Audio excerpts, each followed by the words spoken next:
আষাঢ়ের দ্বিতীয় সপ্তাহ থেকে শ্রাবণের শেষ পর্যন্ত আনারস পাকার মৌসুম। তবে সারা বছরই কম বেশি আনারস পাওয়া যায়। সপ্তাহে 2 দিন আনারসের হাট বসে টাঙ্গাইল জেলার মধুপুরের জলছত্র বাজারে। প্রতি শুক্র ও মঙ্গলবার ভোর থেকে শুরু হয় ক্রেতা বিক্রেতার সরব উপস্থিতি এই হাটে।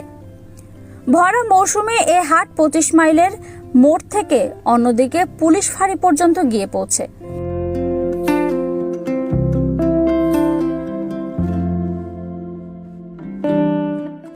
মধুপুরের পাশাপাশি ঘাটাইল ও সখীপুর উপজেলায় পাহাড়িয়া এলাকায় প্রচুর আনারসের আবাদ হয়।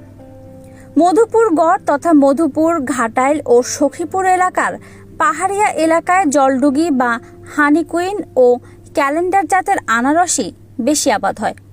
তবে ন্যায্য দাম না পেয়ে হতাশ অনেক চাষিরা। প্রতিদিন